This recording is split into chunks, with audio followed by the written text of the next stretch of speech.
Hello, and welcome back to another episode of The Elements of Success. I am Safriana Luna, the Queer Spirit Guide, and as always, I am just happy to be with you to offer you some of the wisdom that I have gained along my path, along my journey as a teacher, as a therapist, as a spiritual leader, as a survivor, as an author, speaker, druid, all of the things. So, we are kicking off today with episode 21, recognizing self-sabotage patterns. And I know that this is such an uncomfortable topic, but it's a really important one that we explore now that we have started to have more of an understanding of parts of ourselves and how parts of ourselves work within our system.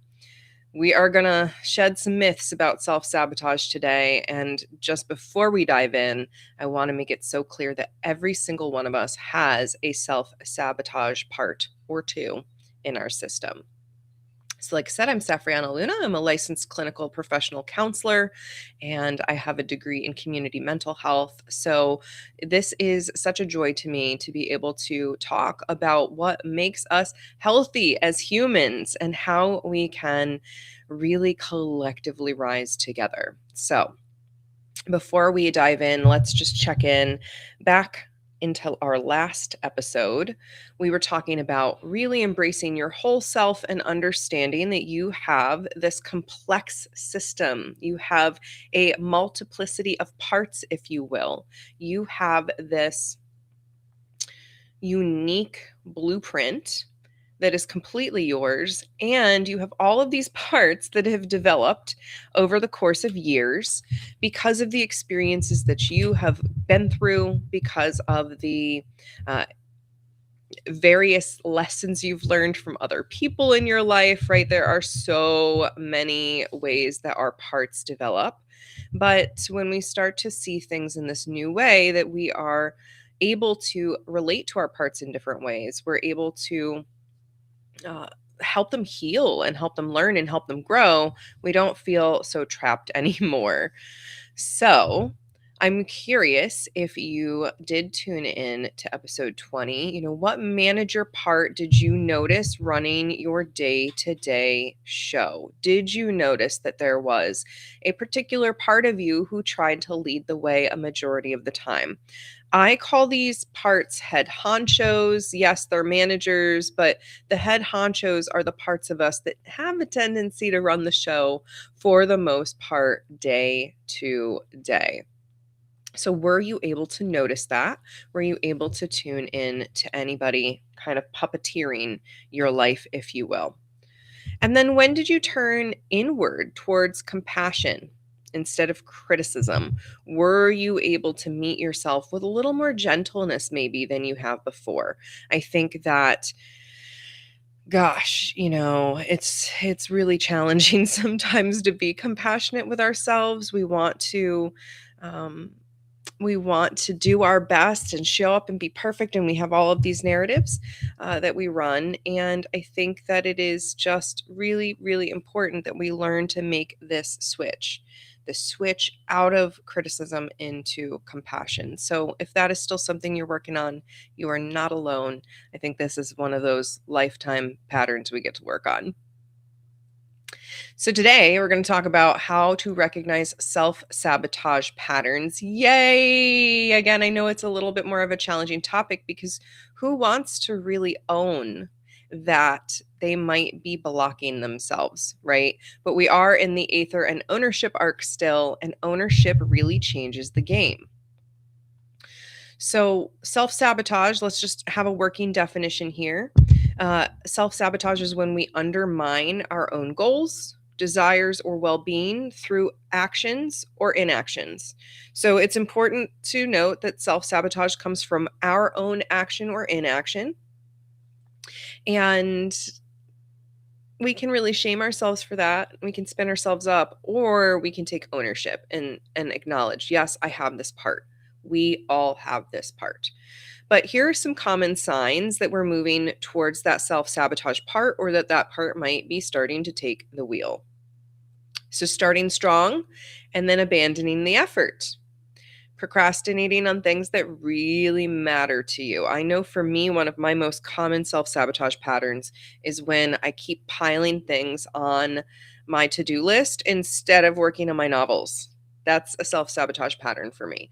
So if you are putting that thing that really is important to you off to the side again and again and again, probably a self saboteur. Creating conflict when things are going well. Oh my gosh, our system is designed for status quo. Our parts are designed to keep things the same. And so, if we're used to conflict, if we're used to chaos, if we're used to sort of tumultuousness, we will absolutely find a way to create conflict, whether within ourselves, in our family systems, at work, it does not matter, to bring us back to our status quo of that baseline chaos. We might find ourselves choosing what hurts over what helps. That is often a saboteur coming from, really people pleasing. Oh, I'm so glad you're here. I can't see. For some reason, I was literally worried I wasn't live because I can't see anybody up here, but I'm glad you're here. Good morning. When we choose what hurts over helps, it is coming from that desire to go back to status quo. Again, if you're used to hurt, if you're used to pain, if you're used to struggle and hustle, etc., your parts are going to try and bring you back to your baseline. Unfortunately, that can be the saboteur, stalling progress and keeping you stuck, staying stuck in patterns that you consciously want to change. That's really the biggest number one red flag that we have a saboteur, our self-sabotage part showing up, is when we have ourself, our parts, other parts of us that are like, I'm done doing this pattern. It's really not for me. I'm so sick of it. And yet we keep going back to that pattern. Chances are there is a saboteur in there that is working to protect us. Because again, it is so important to remember, self-sabotage is a protection mechanism. It is a protective part trying to keep us in what we consider quote unquote normal. We get to design a new normal. So self-sabotage is just protection. It exists to keep you safe from something. We're going to talk about some of those things we try to keep ourselves safe from today, because oh my gosh, it's almost mind-boggling, or it feels silly when we look at it from other angles. But again, these are just protective mechanisms. This can protect us from disappointment and failure, visibility and judgment, success and the changes that success might bring, intimacy and vulnerability, responsibility and expectations, or your own power. So, our systems are designed to protect us. We will do whatever we can to protect ourselves. Our parts will show up however they can to protect us. So, if we have put ourselves out there before and there have been perceived failures and we have been the disappointment of our family and we've heard this critique and we've been criticized and we've been brought down, and we're about to take a big risk, a saboteur might come in and say, nope, we're not doing that. We're going to do anything but that. We're going to procrastinate. We're going to run away. We're going to stop. We're going to do whatever it takes. Because what if we disappoint our family again? What if we fail and they make fun of us again? At its core, the self-sabotage is always trying to protect from something. And I think that is where we can bring in compassion when we start to recognize that. So, just an IFS lens, managers might sabotage to maintain control or avoid vulnerability. So, if sabotage is just a constant state, it's gotten into that managerial role, it is probably trying to avoid something ongoing. Exiles carry the wounds that make success or connection feel unsafe. So, they might trigger a saboteur to step in to protect from the wounds. And firefighters, of course, could be a reactive saboteur to distract from pain or prevent you from getting hurt again. So just to frame it as parts, again, they're trying to protect us. This is potentially their job. It doesn't necessarily mean that it's working in a way that serves your goals currently, though. So some common self-sabotage patterns, and you might recognize these in yourself. I really want to say just that caveat, the game here is not to shame, it is to take ownership and really be able to acknowledge the impact that we might be having on ourselves and potentially even others through our self sabotage. You might have the most important medicine in the world to gift to others, but because you are keeping yourself small or stuck, you're not able to give that, right? So it not only has an impact on you, but it does have an impact potentially on others. So, procrastination. I think we all have this one. In fact, I know right now I'm running a live butterfly immersion with my butterfly method inside my Rebel Elements community. And this topic came up big time at one of our last meetings was procrastination and how easy it is to kick the can down the road because of all kinds of things, fear of failure, the perfectionism, like all of these other self-sabotage patterns and reasons can be a reason that the procrastinator saboteur comes out and says, nope, let's just avoid that. Let's get away from that. Don't pay attention to that. Don't look over there.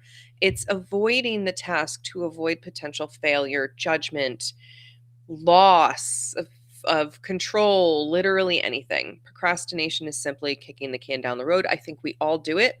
But when it becomes a pattern that is keeping us stuck, keeping us from achieving the goal we really want, then we're in the realm of self sabotage. Perfectionism paralysis, never starting because it won't be good enough. I know that I have lived in this one for a big chunk of my life, feeling like, what's the point in doing something if it's not going to be productive, if it's not going to sell, if it's not going to be beloved by others? It needs to be perfect. It needs to be good enough. It needs to be worth something. I'm not even going to start if it's not all of those things. Gosh, we need to work as a collective to release our collective perfectionism because we're here to be human. We're here to express. We're here to play. We're not here to be perfect. There is absolutely nothing that is perfect other than imperfection. I could do the Om Pranamida Sanskrit mantra right now, but enough to say perfection really only exists in imperfection and accepting things as perfectly imperfect. So, unfortunately, these patterns lead into some of the deeper patterns, right? Self medication can come in, numbing our difficult feelings with substances, food, shopping, pornography, whatever it might be, something to distract more deeply. And that distraction in of itself, the self-medication can become a self-sabotage pattern when again it keeps us from actually moving forward with what we want to do, being who we want to be, taking action the way that we want to take action. Relationship sabotage, oh gosh, we're all so wounded and so many of our wounds happen in relationships, which makes sense why relationship sabotage patterns happen. This often looks like pushing people away before they can leave you or hurt you, hurt them before they can hurt you. You know, this just goes into hurt people. But a lot of times we will sabotage relationships that are too calm, too peaceful, because our nervous systems are again used to that level of chaos or tumultuousness, and the status quo needs to be maintained according to our parts. And so we might find ourselves sabotaging good relationships because we don't feel like we can receive them, because we don't feel like we're enough, because of all of these other potential patterns in there. Playing small, this is another one that came up in community recently. Hiding your gifts to stay safe, whether that be from criticism, jealousy, or real perceived harm. For me, when I'm not on meta platforms anymore anyway, but when I was originally back on meta platforms, I think in like 2007, I had my OG profile. Fast forward practically 2 decades, and I found myself in an unfortunate situation where I was in an unhealthy community. I left the community, and the community unfortunately decided that it was a good idea to follow me and harass and stalk me. And so I completely removed my profile, like poofed the darn thing, and I didn't come back to socials for a couple of years until I was ready to be visible again. This pattern of playing small, I just want to say, it can be from perceived harm. If you are a survivor, if you have escaped a cult, if you have lived through domestic violence, it can be a very easy pattern of self sabotage to play small because we're trying to protect ourselves from other harm. But this is where we really get to get really realistic and take ownership. And do we want to run our lives that way because of the past? No, we really don't want to. And should we care if other people are jealous of us or criticize us for doing what we're here to do? No.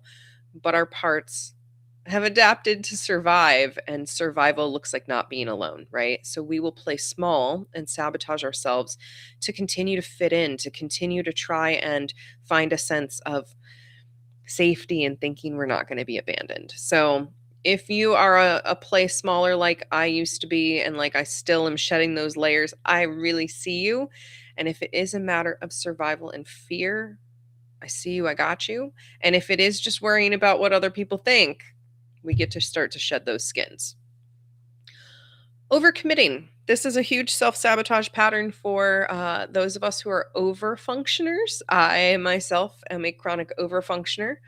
Overfunctioners commit too much. They do too much. They take on things from other people's plates. So overcommitting can be a self-sabotage pattern, because if you're too busy to pursue what really matters to you, you're never going to get there. You're never actually going to be able to meet your own goals because you are busy meeting everybody else's. I fell into this pattern for years and years and years of taking on other people's stuff. And so, an invitation to clear your schedule more, say no more, and do what really matters to you. Negative self-talk, another huge self-sabotage pattern, because, if you criticize yourself before others can, if you point out all your flaws before others can point it out, you might feel some semblance of control. Unfortunately, if you bully yourself, it has the same physiological response in your brain and nervous system as if someone outside of you were doing that bullying. So that negative self-talk just keeps you playing small. It keeps you depressed. It keeps you in perfectionism. It keeps you in procrastination, because you are reinforcing to your system that you're not worth it, you're bad, you're wrong, you're this, you're that. So negative self-talk comes from protective parts, just like all things do. And it's trying to protect you from other people and what they might say. But I just want to, in this ownership arc, remind you that what you say to yourself has the same level of impact. So please don't criticize yourself. Try to build yourself up, because that's what we need to do. And then, of course, comparison spiraling goes hand in hand with that. If you use other people's success as proof you can't succeed, or that you'll never succeed like that your success won't look like theirs, that your story won't be theirs, you're going to keep playing small. You're not going to put yourself out there, because you are using the evidence to prove your lack of worth. So, again, no shame, no blame in these, but these are the things we need to take ownership for. If we're doing these things to ourselves, it is time to break free from them. So the real root of these self-sabotage patterns and protective mechanisms is your past. And that's why I really, as a trauma survivor myself, and as somebody who specializes in working with trauma in others, I really never want to gloss over this and be like, and it just get over yourself, brush it off, pull yourself up by the bootstraps. No, in the past, you learned that you would be criticized or punished for trying and failing. And so you realized maybe it's safer to not try. Maybe you were shamed for having desires or needs, and that you were taught that if you want things, you're only going to be disappointed. Maybe in the past, you witnessed others be hurt by their success or your success or some kind of success, and that taught you that success brings danger. An example, I don't know why this comes to mind right now, but one of my favorite singers, his dad was a singer before he was really old enough to sing, right? And his dad lost all of his money. He got this like big advance. He was under Simon Cowell, and then his career fell flat. He'd spent all his money and his success vanished. What would have happened if his child, whose dream it was to pursue the music world, didn't bring his music to the world because he saw how his dad's success crashed and burned, right? So it can be these things that we see passively. It can be these things that we have experienced directly ourselves. If you had great accomplishments, but they were minimized or blown off, that probably taught you that your achievements don't really matter. And of course, if you were given conditional love based on your achievement, you learned that failure was unacceptable. I know for me, I strove so much to impress my parents and to get good grades in school. And I got praise then, but I didn't really get praise other times unless I was performing and doing really well. And that did reinforce a pattern to me that I needed to be productive and show up and do well and not fail, or else I would not receive love. And I know that there are so many people in the world have that same story to tell. So, all of these examples to say what once kept you safe as a child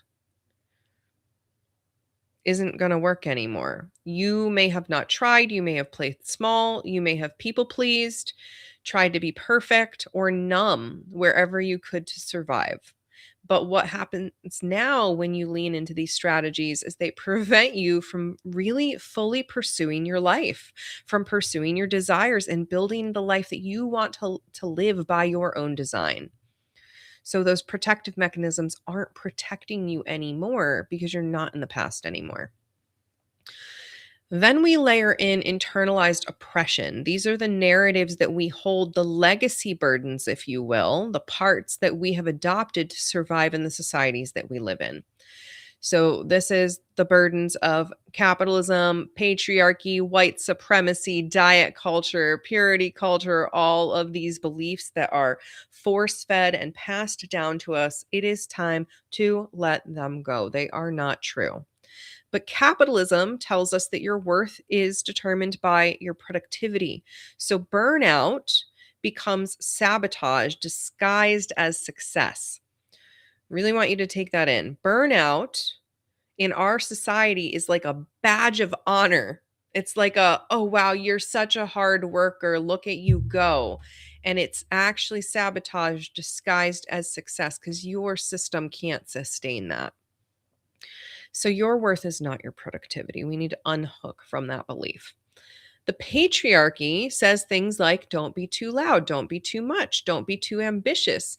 So playing small ends up feeling like safety. It feels so much easier to keep ourselves quiet and tiny and a part of the system, but not trying to break the system.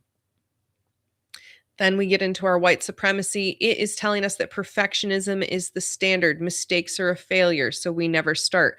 I could go on a dissertation about all the stuff that white supremacy teaches. So many things about language and how we show up and how we present our personalities and the way that we whitewash and fit ourselves into boxes. A lot of that comes from white supremacy narratives.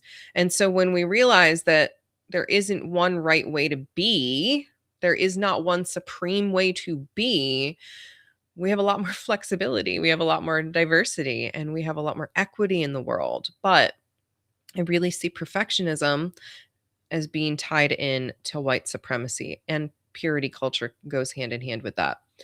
Diet culture, of course, tells us our body is wrong. So you will sabotage your pleasure, your nourishment, whatever it looks like, to try and fit into the dominant system. And of course, purity culture is telling us that having desires are shameful to begin with. So you'll sabotage your joy and your sexuality. It's really hard to control people who are happy. It's very easy to control people who are miserable, who are trying, using every resource they have to simply fit in and feel like they will not be abandoned. It's so essential we recognize these are not our real beliefs. When we really go in and we scrutinize these, is productivity the right way of life? Is making a lot of money a sign that you are better than others? No, one only needs to look into our political system right now and the cover ups that are happening around rich people to know that capitalism is not a sign of moral superiority. Winning the game of money does not make you a good person. Being thin or looking a certain way does not make you a good person. Being pure and chaste and never having a pleasurable moment in your life does not make you a good person. In fact, it makes your parts more likely to come up and sabotage to get what you really need. and to protect you from these things. So these are our legacy burdens we get to not pass on, but pass away. We don't kill our own parts, but we do let legacy burdens die by healing them. So our cultural conditioning around success, this really goes back to all of those things that we were just talking about: patriarchy, capitalism, white supremacy, etc. You might have also been taught that success makes you a target, that people will resent you if you shine too much. I was certainly taught this. What I mentioned with the community earlier, it was at a time in my life where things actually looked up. I left a cult-like setting, surprise, and life got a little better, and I started to feel a little happier, and I started to share that happiness with the world, and it made those prior community members very upset. They really did not want to see me shine. And so I get it. Like, there may be bad faith actors out in the world sometimes, but that can't keep us from doing what is ours to do, or we will never find that life satisfaction. That is, again, more sabotage. I care too much about what other people think, so I'm going to keep myself small. You may have been taught that you don't deserve good things from a parent, a teacher, yourself after experiencing awful things, but you do deserve good things. We all do. You may have been taught that wanting more is greedy or selfish.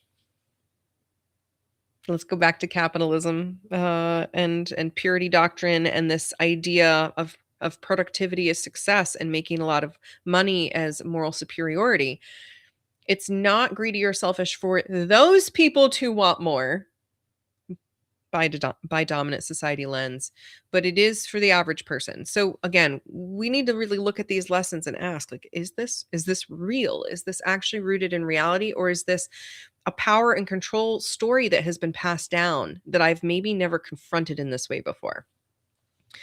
And then there's this idea, if we succeed, others will expect too much. And this is where we get to have really good boundaries. Uh, Funny enough, I'm going through my novel right now and doing this update and whatnot. And I'm really thinking about the main character, who no one wants to let her tell other people about her powers because they're too worried that if people knew about her powers, they would want her to use them all the time. And I think that that is a real worry that we can have. If I succeed, if I make a lot of money, my family's going to want a lot of money. If I move out to my dream property, someone's going to want to come move in with me. If I am doing really well, other people are going to expect me to pick up their slack. Okay, boundaries. We get to say no. Going back to overcommitting as self-sabotage. We don't need to do that here. So if success feels dangerous, it totally makes sense that your parts will protect you from it by ensuring you do not succeed. Thereby the definition of self-sabotage. So we have to create more internal safety to allow ourselves to move through this. And worthiness, we hear, oh gosh, worthiness is just such a big theme in my life right now too, but we hear these stories. You have to earn the right to rest. You have to sacrifice yourself in order to be good. Your needs are burdensome. You are only valuable when you're being useful, and self-care is selfish. We hear these misaligned stories all the time from, again, dominant society, from media, from billionaires. Don't even get me started on, millennials just need to drink less coffee and get less avocado toast and things like that, right? Where are these stories coming from, and what are they? What are the sources benefiting by you believing those things? These are the real critical questions to ask. If you're struggling to receive good things because you don't believe you're worthy, you will continue to unconsciously or consciously reject opportunities, relationships, and support. Everyone is worthy of love. We need to take ownership when we do bad, harmful things to one another, but that does not mean we are not worthy of good things. And then pleasure. We have talked about pleasure in this series a lot. I'm a pleasure activist. I really believe that pleasure is the way that we fight back. I think it's activism. It's important. But we keep getting messages that pleasure is frivolous, it's sinful, it needs to be earned through suffering first. How many times do you tell yourself, I will allow myself to relax when I get through this really hard thing? I will sleep when I'm dead, right? That sort of mentality. We believe that we need to suffer to gain enjoyment. Following what feels good is irresponsible. I need to be a responsible person. I need to take care of all the things I need to take care of. I don't have time to feel good. We might have been taught that our body's desires can't be trusted for one reason or another. This can be that purity doctrine coming back in. So the sabotage ends up looking like you choosing what you're supposed to, what's supposed to be good for you over what actually nourishes you. And then you burn out and then you turn uh, to the fighter behaviors in order to soothe this deep ache of lack of enjoyment of your life. So we, again, want to let go of this cultural conditioning. I'm not going to have you reflect on these right here, right now, but you can take a screenshot if you would like, or, review these notes later in the slides. But I really invite you to identify your self-sabotage patterns. What do these really look like so that you can start to get a little bit more power back, that you can start to work with these parts of yourself instead of fighting against them.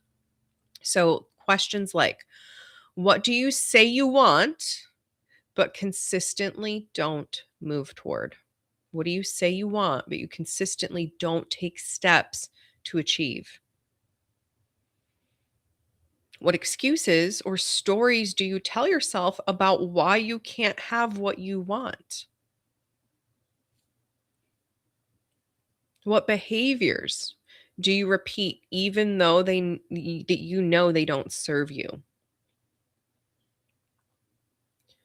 When things are going well, what do you do that ends up creating a problem? And what would become possible if you stopped this pattern? So these are really potent questions. I invite you to really sit with them, chew on them, journal them out. What are your what is your soul really longing for that you allow? It's not because you are not all saboteur, but that you keep allowing the saboteur part to run the show around. So you just never get there because you have that dream, that goal, that desire for a reason. And then you can start to get to know the why behind the pattern. So, again, snap a screen if you want to journal on these. Ask that saboteur, that sabotaging part of you, what are you protecting me from? What are you worried or what do you fear will happen if I succeed, heal, or change? That question gives us the juicy info. What did you learn in the past that made this strategy necessary? And what do you need from me to feel safe enough to try something different?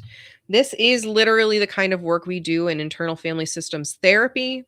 This can be too heavy to handle on your own, especially when you're getting started. So, as always, I like to say, reach out to a professional, myself included in there. If you need extra help or support or structure around this, we don't want to work with the exiles without support. But if you're getting to know a manager or a saboteur part and you feel comfortable to ask these questions, you will get such great information. So, for example, if I sit with the part of me that didn't write for like a decade, and we're back on board. So I'm just kind of connecting with that part from the past. And I asked, what are you protecting me from? Failure. I'm protecting you from failing to write the book. Okay. What do you fear will happen if I succeeded in writing the book? Well, people would be disappointed in it. It's not good enough. Uh, there's going to be criticism. Okay, well, what did I learn in the past that made this strategy of just not writing necessary? Oh, well, one of my parents very early on gave me this narrative that my writing wasn't going to get me anywhere and I should rely on another form of work. So I just didn't feel like writing was even an opportunity or an option. Okay, well, what do you need from me to feel safe enough to try something different? Well, I need to know that even if our family is disappointed or they disagree with us, that we're going to be okay. Okay, I can work with that. I can reassure myself that we're going to be okay, even if our family doesn't agree with what we're doing.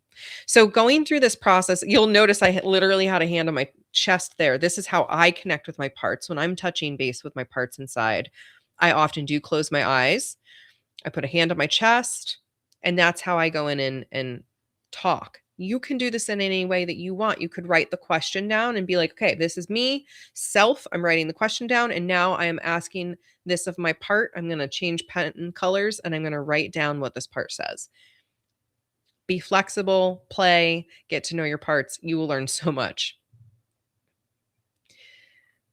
Our common fears. So we talked earlier about patriarchy and capitalism and like all these things we try to fit in, but these are really the ultimate fears that drive the sabotage. So this is more our exiles, what they have experienced in the past, what they are worried will happen.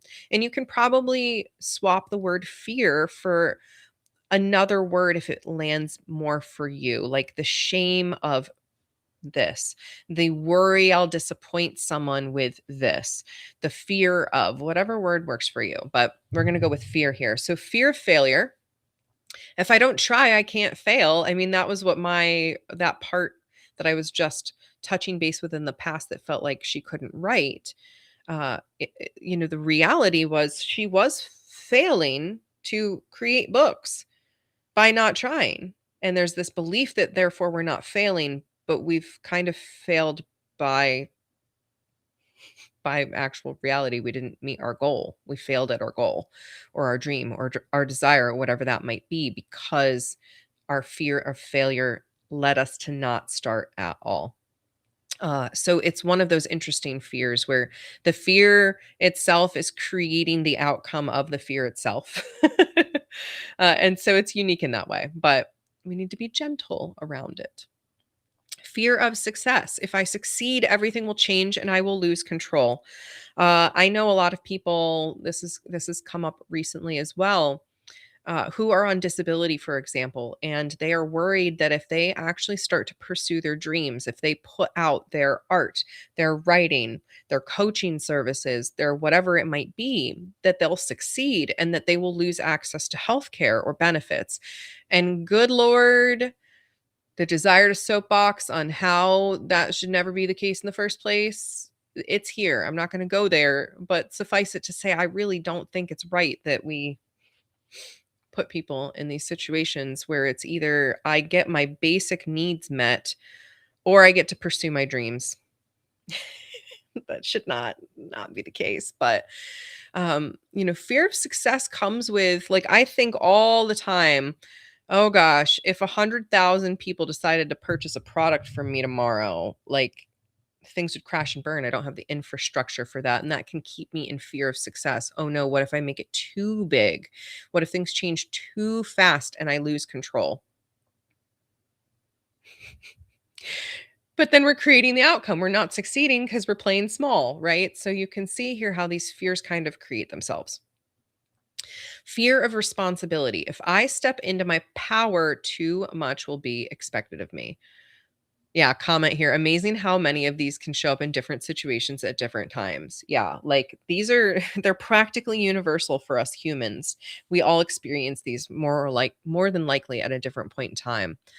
But yeah, like the fear of responsibility, I think probably comes from either people who are taking on too much responsibility, they're over functioning, or they are under functioning and not yet taking ownership for what is theirs to be responsible for. So, either way, there can be this fear that if we start to show off our capability, more will be expected of us. And I go back to boundaries and your ability to say no. Fear of visibility. If people see me, they'll reject me, they'll judge me, they'll stalk me, harass me, right? This community example for me today. I really feared visibility for like a solid year and a half after that, and I had already feared visibility in my younger years because I was a survivor of childhood trauma with somebody who made violent threats to me. So I was afraid to be visible, afraid to be seen because I was afraid to be harmed. There is some reality in this, again, especially if you're a survivor. And can we really afford at the soul level to continue to play small because we are afraid to be seen by the wrong people? What if we're seen by the right people? So that is a message for me, a message for you. Fear of inadequacy. Well, I'm not good enough, so why bother? Right? If you have been put down again and again and again, you will likely not want to try. If you have been made to feel like everything you do is not good enough, yeah, it's going to be challenging. So, this is where you get to learn to be good enough for yourself and what you want to bother with on behalf of yourself, because you are worthy of showing up for yourself. Fear of abandonment. If I change, people will leave me.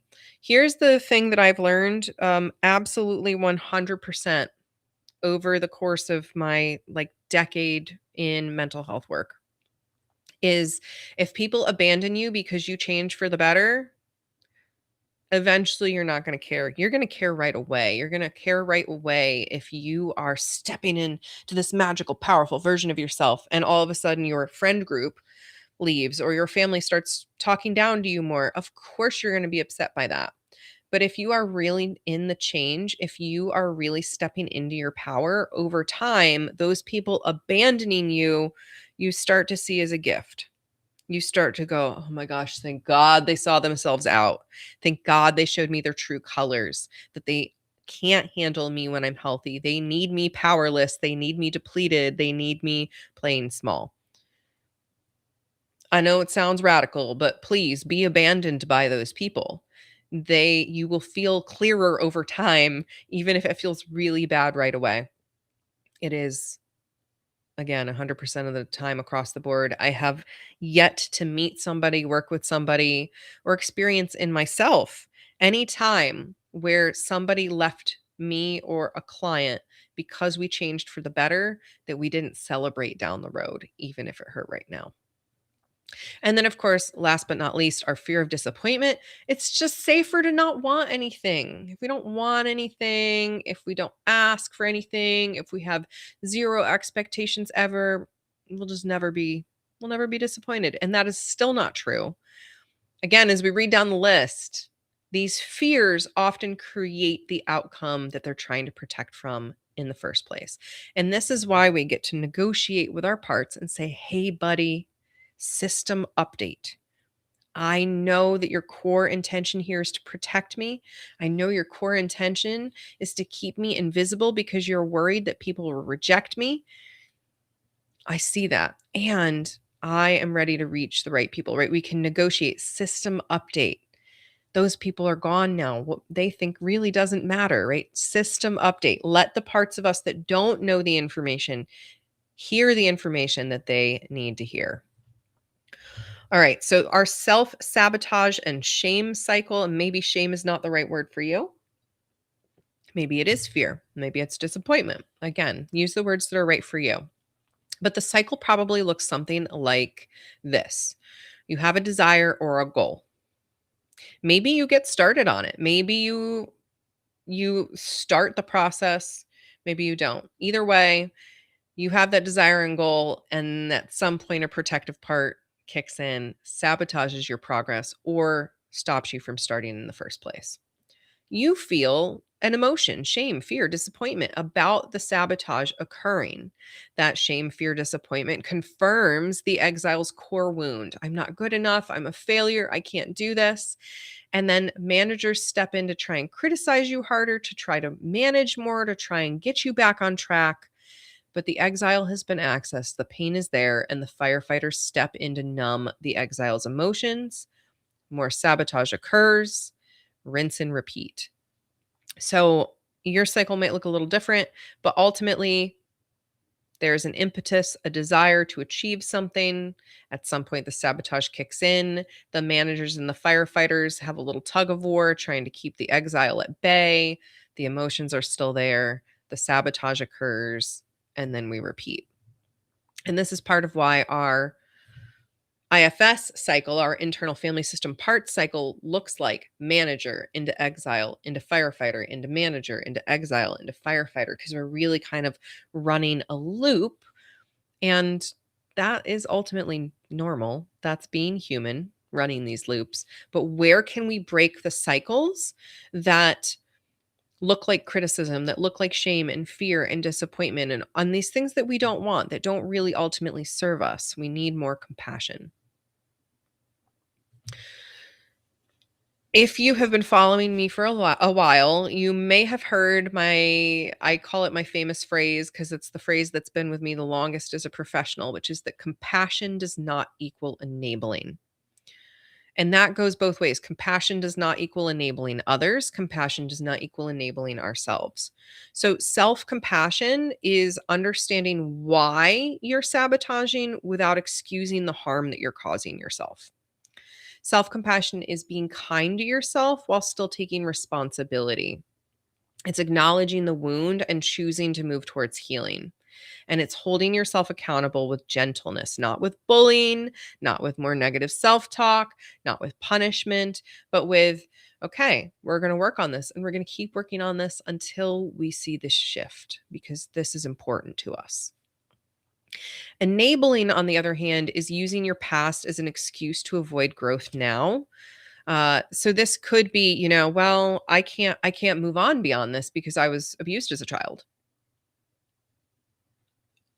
Okay, there's some reality there, right? We may have experienced a trauma or an abuse, but is that the reason why we can't do something? Maybe genuinely some things, but is it the excuse for all things? And this is where we get into this pattern of like, I can't heal because I'm still feeling victimized by the past.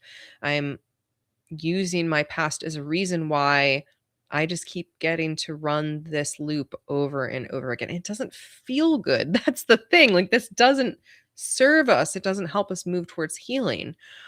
And then, enabling can look like letting protective parts run wild without boundaries, just letting our parts run the show, drive the bus without self intervention, self being the most adult, calm, compassionate, connected, calm, courageous, confident, creative, et cetera, et cetera. I'm going to repeat all of the words, but really having that access to self is where self compassion can be there. If we're just letting our parts run the show, that's enabling. Refusing to examine our patterns, enabling. Blaming others for our choices, enabling.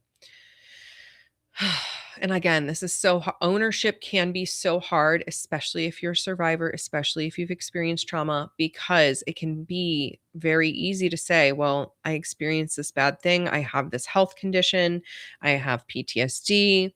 I have this or that. So and so did this to me. My mom did this when I was 5. My dad said that thing when I was 15. And suddenly we have told ourselves a story that we can't live our lives. And the saboteur eats that up because their job is to keep us in the status quo. So, again, if your status quo has been trauma and suffering and blame and shame and fear and doubt and all of these things, your parts want to keep you there, but you don't have to stay there. Compassion supports change, enabling prevents it. So, some tools for breaking these cycles. First, awareness. Notice the pattern without judgment. Name it. My self saboteur is triggered right now. Get curious about it. Step 2, compassion. Thank that part for trying to protect you. Hey, thanks for trying to guard this wound. I hear the fear, but you don't have to let it run the show. You can validate, hey, I see you. Yep, totally get where that's coming from. Step 3, intervention. Pause. Name what's happening. What is this part actually afraid of? What are we running from right now? Offer some reassurance. I can handle this. We've got this. And choose one small aligned action despite the fear. Again, we've talked about this in past episodes. So small and insignificant and bite sized, you could handle it. You could laugh it off. Yeah, I can do this one little thing. Step 4, repeat, repetition. Start impossibly small and repeat the new behavior consistently until your system starts to go, oh, we do show up for ourselves. We do got this, right? It takes patience because old patterns can take years to form. They can take years to break.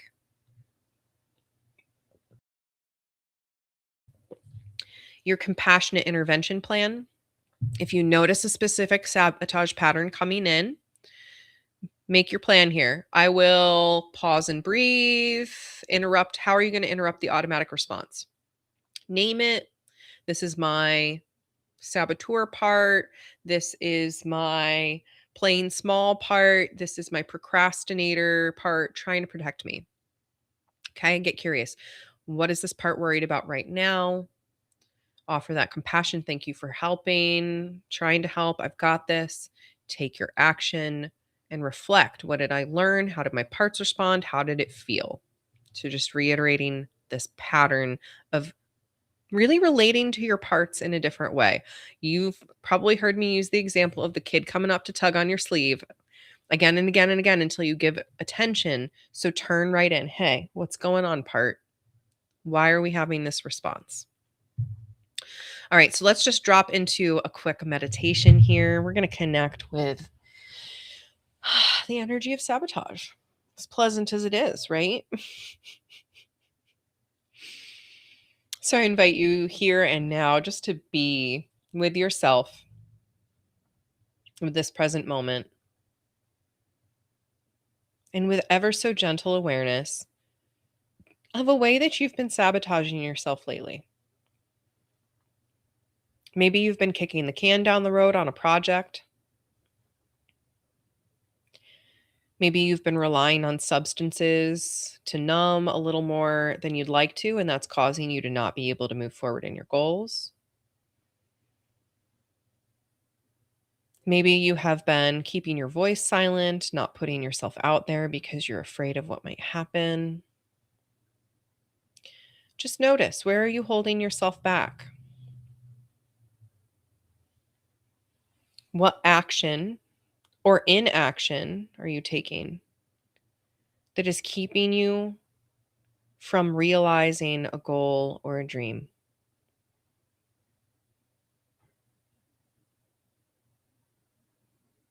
And right here, right now, there's nothing to do with this other than breathe and be with it.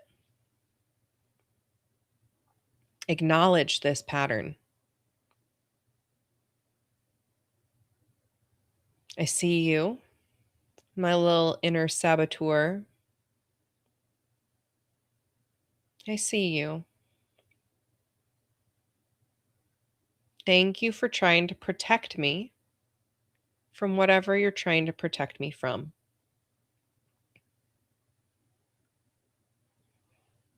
And if it feels safe to do so, maybe even ask this part, what are you trying to protect me from?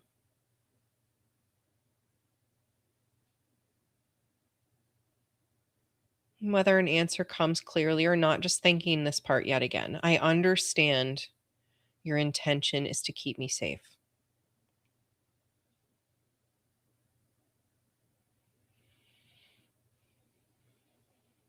And what's one bit of support that you could give to this saboteur? What do they need from you to feel a little more okay?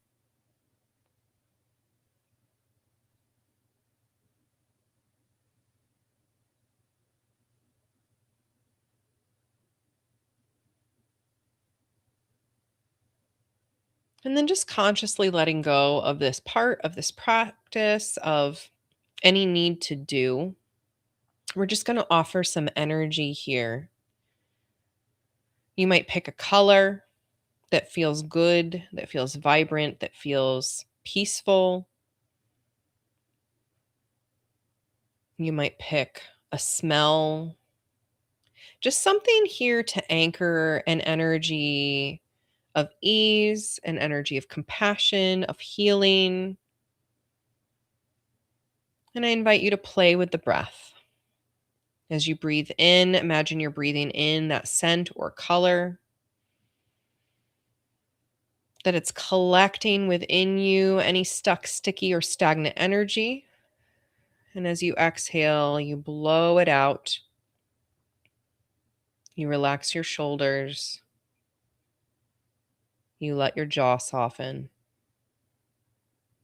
You inhale, you call in all that is good for you, all that is nourishing and peaceful.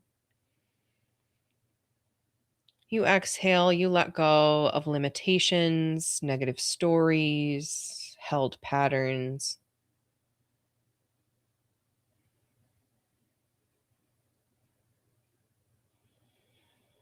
Allowing your deepest inhale of the day, calling yourself back home, calling all power back into yourself. Exhale, letting go of anything that is not you. And then just coming gently back fully into the body, head to toe, and reminding yourself any attempts at sabotage are a part of me trying to protect me. And I set the intention to get to know these parts more, to notice them when they arise with curiosity and compassion. If it feels good to do so, maybe give yourself a hug around that, seal it in, that you're going to notice yourself more, that you are going to pay attention to the needs of your system. And then if the eyes are closed, you can gently blink them back open. And take a moment to do a nice no tiger twist. Looking up and back, down and around, to signal to the nervous system that you are safe right here, right now, and nothing bad is happening.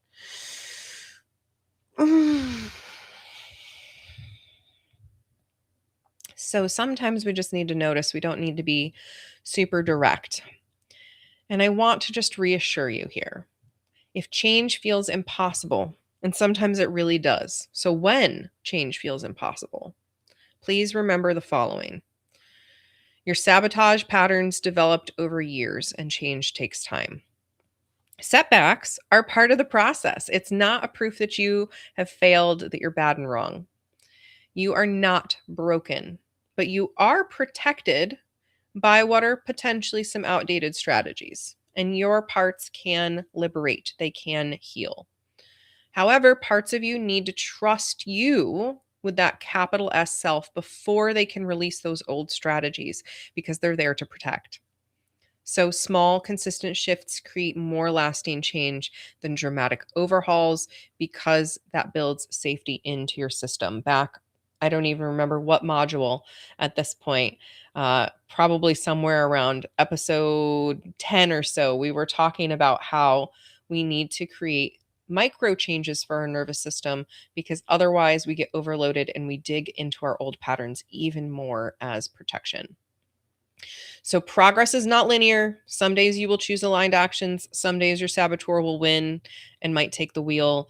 Be compassionate first. That is the way that we begin to change and break the pattern. Sabotage is not your identity. You have parts that have learned to protect you through sabotage. You have wounds that haven't been fully healed yet. You have outdated strategies that once kept you safe. And you have the capacity to choose differently. So please remember your patterns are not you, they can be transformed. This week, as an integration invitation, I invite you to notice one sabotage pattern without trying to fix it. Just observe it. Ask, what are you protecting me from? And journal what wound or fear sits beneath that pattern that is rising to be healed. Practice compassion, thank the part for its intention, and choose to experiment with one small aligned action despite your fear. So that brings us to the end of episode 21. Next time, we're going to talk about expanding your circle of influence, right? Which to expand our circle of influence, we need to not be sabotaging ourselves. So we'll explore more ownership, the last in our ownership and Aether arc about accountability and repair when you do cause harm. We all cause harm, it happens. How do we stay accountable? Service is spiritual practice and a path to wholeness, building authentic communities and connections across differences, breaking out of echo chambers, becoming better ancestors, and using our influence responsibly. So we will be pairing ownership and aligned action in episode 22. So I will see you back here for that here soon. Until next time, I see you, I believe in you, and as always, I am cheering you on. May you be so kind to yourself, so compassionate, so tender, and see yourself, own yourself, be yourself. All right, for now, bye, my friends.